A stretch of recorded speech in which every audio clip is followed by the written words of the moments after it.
Hi, I'm Johnny Stamm. I'm here to talk about our Bridgemaster. This is our new and improved model. We've been making these since 2006, but we have a few different things on this model that has made it a quicker setup. So we're going to talk about this as we walk through here. This is the Bridgemaster.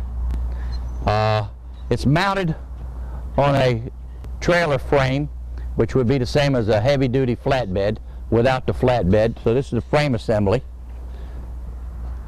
This is the scissor lift. These are the outriggers, which we're going to go through all this in setup time. This is where the arms come out, which we put in, install, so the lift will, sides lay down, and we're going to go through that. So as we walk through here, I just want to give you a glimpse of this thing. It's 38 feet long. The unit has 6,000 pounds capacity. It goes 22 feet to the floor. So that gives you a 26, 27 feet with no problem working capacity, lift-wise, height-wise. And it's a non-insulated unit. We have all the controls on the other side. Okay, well now we're up in the platform. And these are the handrails. This is how you stow them for transportation. You'll see they're strapped down and they're located in a little bracket. And these are all numbered, so you can't lose them, if you can lose them, but this would B section, and every one of them has a number on it. Now I'm going to call Glenn in here to unstrap these. This is Glenn Bennett. Most of you already know Glenn. He's our sales manager.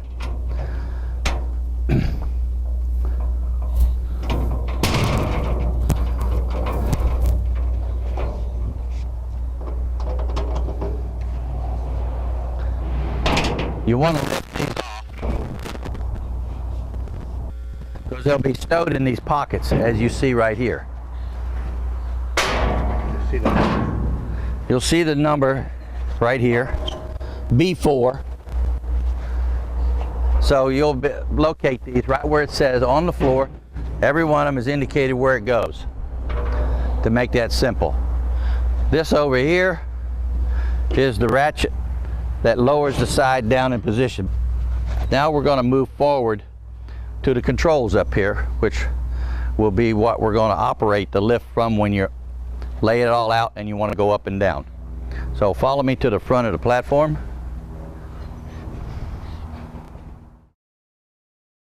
Okay, here are the instructions for operating the lift, the warnings, the expression here. Please read all these before you operate it. Then we have the controls here. We got up, down, and an emergency stop. Then over here we have engine start and control. There's a button over here that starts the pony motor. We're going to get into that, the next phase right now, for setup. Here we have the supports. They go right here, and they slide in, and that's support for the lift. And we're going to have the men come out and put all these in place. All right, now we have all the support braces in place. You'll see all 6 of them to support. There's 3 for each side. And now Glenn's going to lower the sides down.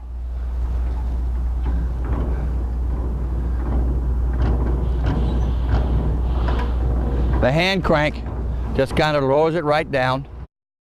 Very easy. And it'll relax on these braces.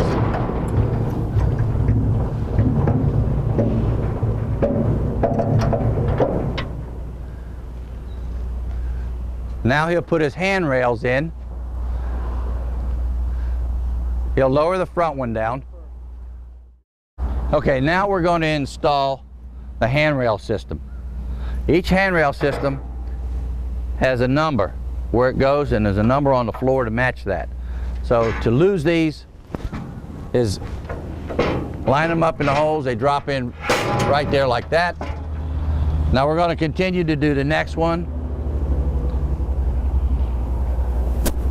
You'll notice they slot at top, they interlock, so the whole system stays together. Stomp them in. So you see how they're going to do it. They're going to put one more. You got the way they go in. That's not inlined over here.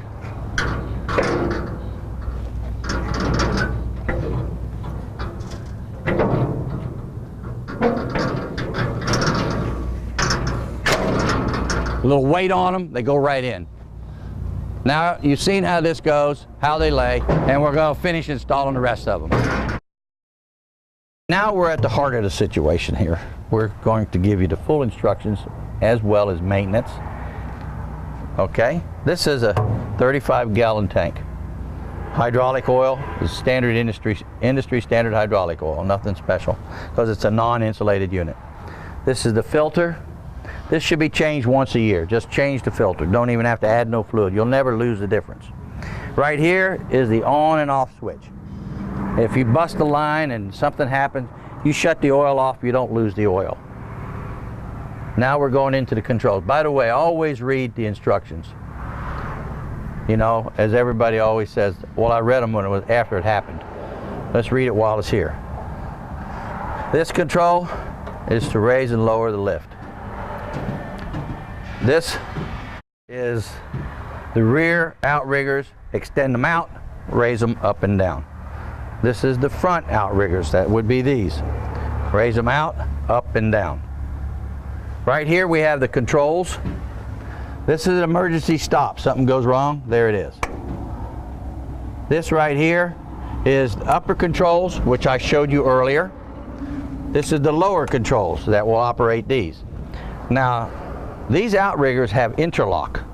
You cannot raise this lift until the outriggers are set in place. I'm going to repeat. The lift does not go up till the outriggers are in place. And you have to have a load on the outriggers to activate the switches that control that.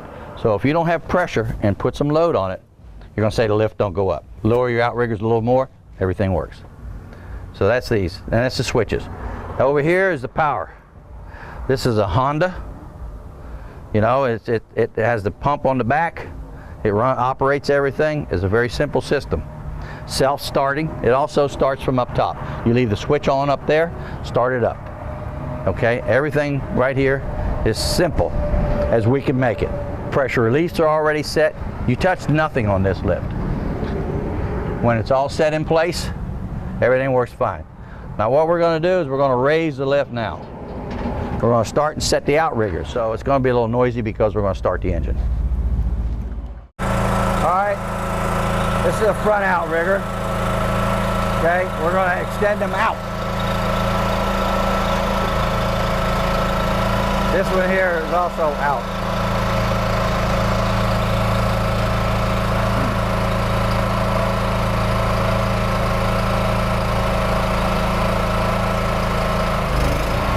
Now I'm extending the other opposite side out, the left side out.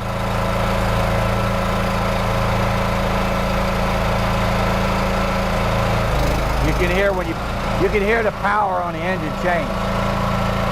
This will be the outrigger to lower.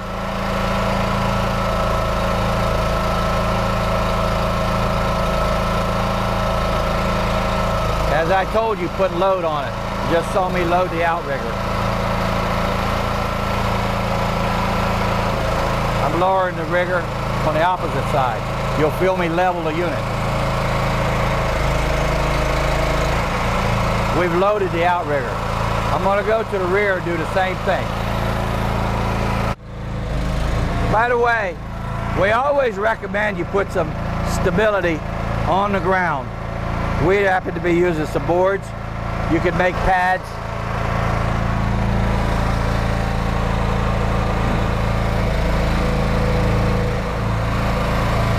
All right, we've lowered the outriggers. Change this over to lower controls to raise the lift.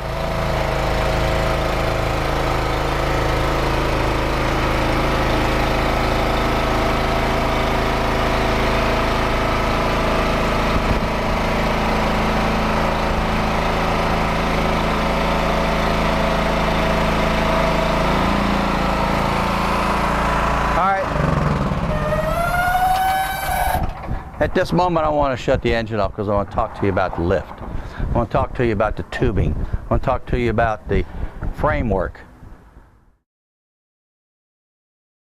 Okay, now we want to talk about the frame structure. This is 6-inch ship channel. Okay, it's boxed. We got a dual roller system. The roller system inside is a roller inside and a roller outside, both sides. You got a channel inside and a channel outside, so that boxes everything together. Now let's talk about the tubing. The tubing is 4-inch by 10-inch 3/8 wall. All the pins are stress-proof, 2-inch. Lubrication points at all pins. And we come back here, we'll talk about where we actually structure this in here to extra strength. This is a 6,000-pound lift. This pin right here is greasable right here. So the box tubing is also through the whole system. We got the 6-inch ship channel on top, 6-inch ship channel on the bottom. Now the cylinder is a 7-inch 4-stage hydraulic cylinder. The cylinders are made by Custom Hoist for us. So that's basically the structure. Now what we're going to do now, we'll move around, raise the lift up, and you get to see everything. All right, here we are in the front of the unit so you can see it. Glenn's going to run it all the way up to the top. You'll also see a safety chain located by Glenn. There's actually 2 of them, one on each side. So he's raising it. You'll see it go all the way 22 feet to the platform. The base platform is built out of 4-inch channel rub rail, 4-inch channel cross nails, and a 3/16 floor smooth steel, as well as the out pads, the fold outs, as we call them, fold out. Those are made by 2x2 square tubing, 1/4 inch thick, with a sheet of material right on top. All the pins that are used in this lift are 2-inch stress-proof steel. All of them have grease fittings. You'll grease this thing, depends on how often you use it, but if you grease it once a month, that's more than plenty, because you're only making a turn of approximately 30-degree turns. It's not very much. As again I said, it's a 6,000-pound lift, 38 feet long with a trailer. Now let's talk about options. Lighting, you can mount generators on the front, mount toolboxes under the sides. You got plenty of room on this unit to mount what we call necessary items to operate with. You can mount your generator, you can mount lights all over the lift for working at night. That's going to be what we call you personally customize it, or we will do it for you. So we're offering this unit right now as our newest model. We've made a few changes from the ones we made in the past. We no longer use hydraulic arms to fold and close. We find it's a lot simpler and easier to do it with this folding system that we have. Here we have our Bridgemaster 38. Okay, so this will also give you a feeling of where you can use it and what you can do with it. Now you saw it when it was folded down, and now it's all the way up. Okay, so the time period is approximately 20 to 30 minutes to set everything up. 2 gentlemen would do it in 30 minutes or less.